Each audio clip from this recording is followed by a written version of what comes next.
कि हमर सैया जी डालस पलानी में छोट कदे बड़ा डालता है दलानी में। लास्ट में हम एक रिकॉर्डिंग डांस इनके साथ कर देंगे, आप लोग का भी मनसा पूरा हो जाए। बताओ हमनी के नचावे खातिर कम से कम 1.5 करोड़ रुपया के खर्चा होला। तू लोग बताओ अमन भैया कही तो उपकारे न हो कि तू लोग मंगनिया में खेसारी के काजा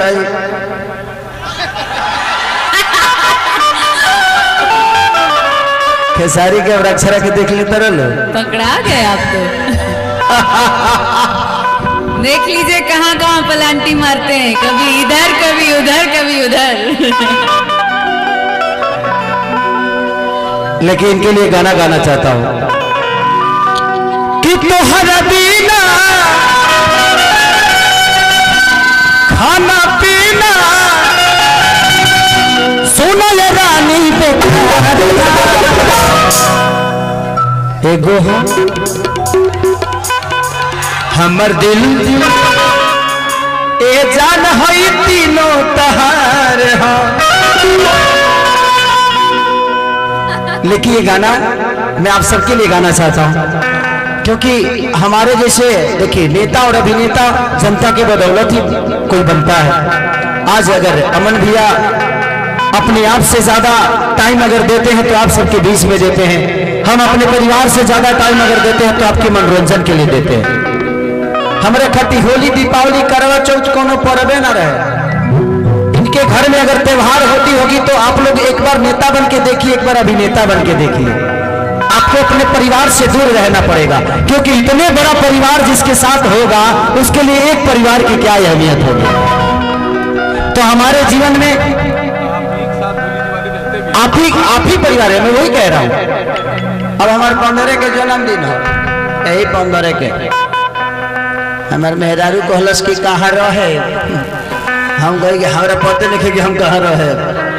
तोरा जहाँ रहे कहीं रह जाइए।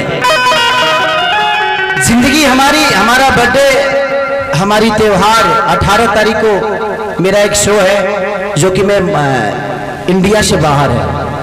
अब बताइए 18 तारीख को होली है और मैं शो करने जा रहा हूँ सिर्फ इसलिए क्योंकि वहां आप जैसा परिवार और आप जैसे भाई हमें मिलेंगे खेसारी को सुनने के लिए। इस आदमी के पीछे इनकी बीवी है, बहन है, माँ है, बाप है, इनका अपना समाज है, बट नहीं ये कभी दिवाली मनाते होंगे तो आपके बीच में आपके घर दिया बारते होंगे क्योंकि एक जिम्मेदारी आप सबने एक नेता और एक अभिनेता को ऐसा दिया है कि हम सिर्फ आपके लिए काम करते हैं, आपके लिए जीते हैं और आप ही के बीच में मर जाना भी कबूल करते हैं कि किसी दिन मरना भी होगा तो अपने पब्लिक के बीच में मर जाए। नहीं तो भगवान ने ना इनको कमी दिया है और ना ही मुझे कमी दिया है, लेकिन एक सेवा भाव है जो हम अपने जनता को इतना प्यार दे दें, अपने जनता को इतने ऊपर देखना चाहते हैं, चाहे वो शिक्षा के विषय में हो या स्वास्थ्य के विषय में हो, जो भी हो वो हमारा हो। अगर आप बीमार पड़ते हैं तो वो दर्द हमें होती है कि हमारा कोई अपना बीमार है, इसलिए हम आपके साथ रहते हैं। तो कोशिश रहती है और मैं पूरे यूपी चुनाव में किसी के पास नहीं आया, ऐसा नहीं कि खेसारी को किसी ने बुलाया नहीं।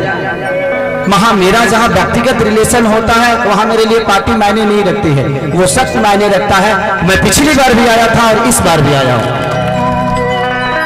मैं उस इंसान के लिए आता हूं जिससे मेरा व्यक्तिगत रिलेशन होता है, जहां मुझे अपने परिवार की तरह एक फीलिंग मिलती है। मैं इस घर में जब भी आता हूं तो मुझे एक छोटे बेटे का आभास होता है कि एक छोटा बेटा कहीं गया था, ये त्योहार में आया हुआ है। और आप जैसे ऐसे लोग हैं कि मैं जीवन में हम कैसा हूँ रह जाइए, तो लोग देख ले कि हम कोट पैंट बहुत कम पहनी ले, हम हाफे पैंट पर प्रोग्राम कर दिले, हाफ पैंट पर अंदर बियर पहना खिसियाल मत, हाफ पैंट पर मैं कार्यक्रम करता हूँ क्योंकि मैं जानता हूँ कि आप ही ने ये पैंट दिया, ये शर्ट दिया है, इस धरती पे इस जीवन में मेरे पास जो भी ये सब आपका चंदा दिया हुआ चीज है। और मैं अमन भैया के लिए इसलिए अपील करता हूँ क्योंकि जो मैं आप सबको वचन देता हूँ ये पूरा करते हैं ना। अगला बार से ज्यादा से वोट से जीते के होई 1 लाख पर ना तहाला करके बता दो एक बार। यस यस कितना हरबीना खाना पीना कि सोना ये राजा दे एगो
पूरे 5 साल बाद हम अक्षरा जी के साथ काम किए थे कि जब से दूरी लैलू हो काहे तना तू बरैलू हो कधैले में कवनो बीमारी हो पूछता तो हंसे खेसारी हो कि जब से दूरी हो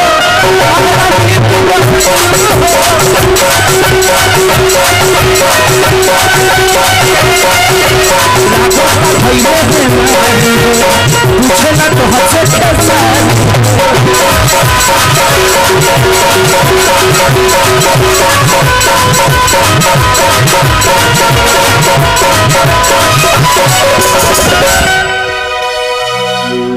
कि लगाइला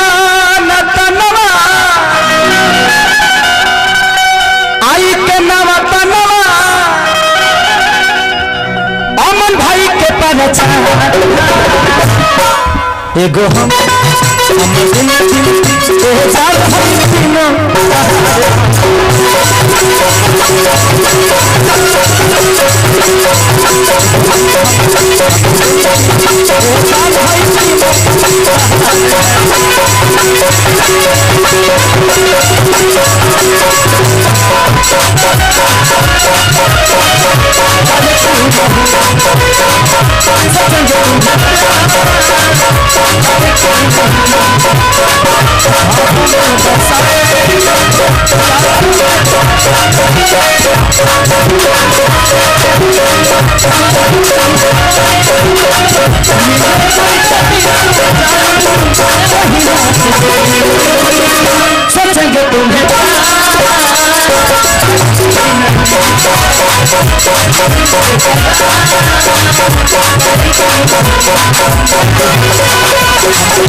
कि बाड़े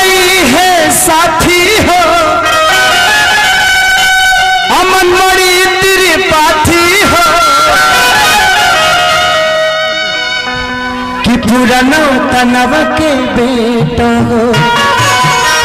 तू ही लोग बना दे हल नेता हो कि पुराना तनव के बेटा हो तू ही लोग बना दे हल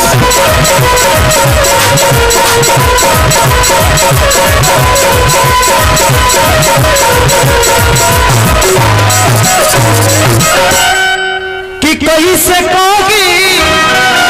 दूरी न रोगी अरे रही तला के बेकार एगो हम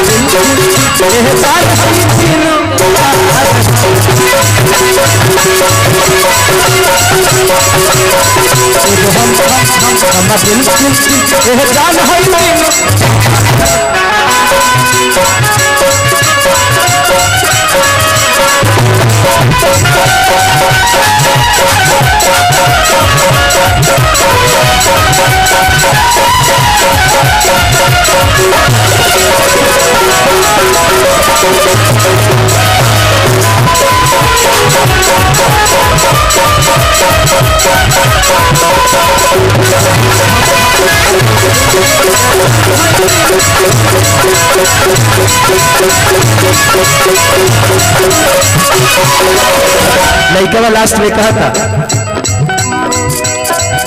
कि पहले हमारे रहल हो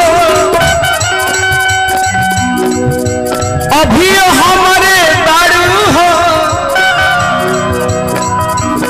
भले पिताए के परिए जा खाए के परी झाड़ू हो पहले हमारे रहल हो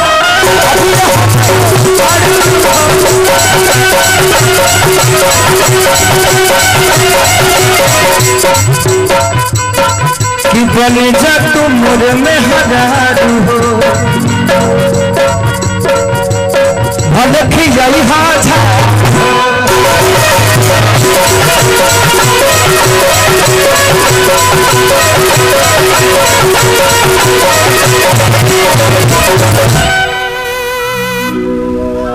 कि खाए बिना खाना नौतनवा के दीवाना कि मन न कबो एगो हमर दिल बेकार हसीनो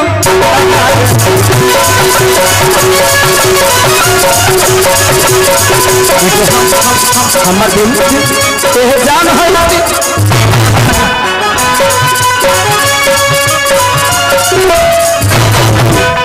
सुनाए रानी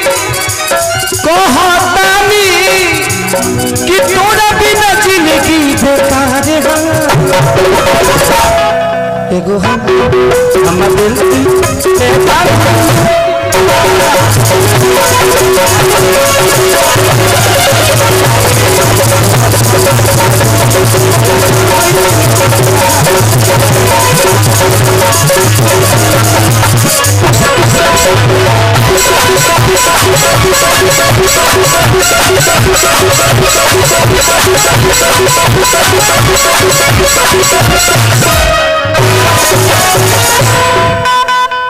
कि गोरी तेरी चुनरी